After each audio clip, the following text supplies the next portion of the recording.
தகவல் தமிழச்சி YouTube channel சார்பாக எல்லாருக்கும் வணக்கங்க. இன்னைக்கு ஒரு முக்கியமான கோவில் பற்றி தான் நம்ம பார்க்க போகிறோம். ஒவ்வொரு கோவிலுக்கும் நம்ம போகும்போதும் ஒவ்வொரு சிறப்புகளை நம்ம தெரிஞ்சுட்டு வரணும். அது மட்டும் இல்லைங்க, கோவிலுக்கு போகிறது நம்மளோட கர்ம வினையை குறைக்கிறது அப்படின்னு கூட சொல்லுவோம். அதில் மிக முக்கியமான ஒரு கோவில் அப்படின்னா திருவாரூர் மாவட்டத்தில் கூத்தனூருக்கு பக்கத்தில் சீதளபதி அப்படிங்கிற ஒரு ஊரில் தான் இந்த கோவில் அமைஞ்சிருக்கு. இந்த கோவில் முக்தீஸ்வரர் ஆலயம் அப்படின்னு சொல்லுவாங்க. இங்க ஒரு சிறப்பான அம்சம் இருக்குங்க. அதாவது விநாயகர் எல்லா கோவில்லையுமே யானை முக வடிவில தான் அமைஞ்சிருப்பாரு. ஆனா இந்த கோவில்ல தான் மனித உருவத்துல நமக்கு காட்சி தராரு.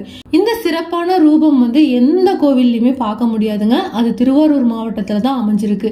இது தமிழ்நாட்டுல அமைஞ்சிருக்கு அப்படிங்கிற பெருமை நமக்கு எப்பவுமே இருக்கு. விநாயகர் இங்க ஆதி விநாயகர் அப்படிங்கிற பெயர்ல தான் காட்சி தராரு. கோவில்கள்ல இன்னொரு சிறப்பு இருக்குங்க. கோவிலை சுற்றி ஏதாவது நதிகள் பாஞ்சாலோ இல்லைன்னா கடல் இருந்தாலோ அந்த கோவில் மிகவும் முக்கியமான கோவில், பரிகாரத்திற்கு உகந்த கோவில் அப்படின்னு சொல்லுவாங்க. இந்த திருவாரூர் மாவட்டத்தில் இருக்கக்கூடிய இந்த கோவில்லையுமே அரசலாறு அப்படின்னு ஒரு ஆறு பாயுதுங்க.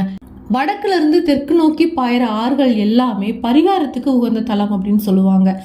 அதே மாதிரி வடநாடுகளில் விநாயகரை யானை வடிவமாக தான் எல்லாருமே வணங்கிட்டு வந்துட்டு இருக்காங்க.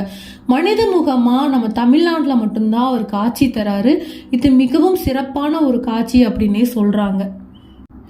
முக்கியமாக அகஸ்தியர் இந்த கோவிலுக்கு ஒவ்வொரு மாதமும் சங்கடா சதுர்த்தியில் அரூப வடிவமாக வணங்கிட்டு போகிறதா ஒரு வரலாறும் இருக்குது. இந்த கோவில் பரிகாரத்திற்கு சிறந்த கோவில் அப்படின்னு சொன்னேன் இல்லைங்களா? என்ன பரிகாரத்துக்கு சிறந்த கோவில் அப்படின்னு பார்த்தீங்கன்னா, குடும்பங்கள் இருக்கக்கூடிய சண்டைகள், சொத்து பிரச்சனைகள், நம்ம அண்ணன் தம்பி உறவுகளில் பாதிப்பு, அக்கா தங்கச்சி உறவுல பாதிப்பு, கணவன் மனைவிக்கு இடையே இருக்கக்கூடிய சண்டைகள், இந்த மாதிரி இருக்கக்கூடியவங்க இந்த கோவிலுக்கு இருக்கக்கூடிய விநாயகரை வழிபட்டாங்க அப்படின்னா கண்டிப்பாக அவங்க வாழ்க்கையில் பெரிய மாற்றங்கள் கிடைக்கும் அப்படின்னு அந்த ஊரில் எல்லாருமே நம்புகிறாங்க.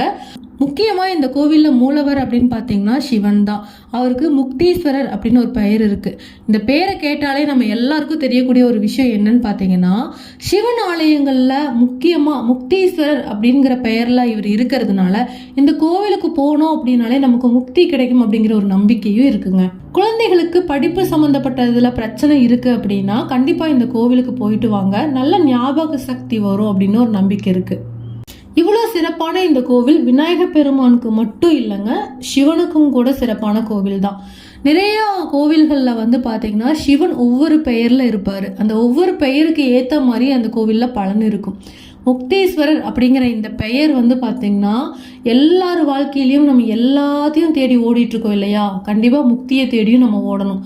வாழ்க்கையில் நம்ம எந்த கோவிலுக்கு போகிறோமோ இல்லையோ கண்டிப்பாக இந்த கோவிலுக்கு போயிட்டு வர்றதுனால நிறைய மாற்றங்களை நம்ம வாழ்க்கையில் பார்க்கலாம்.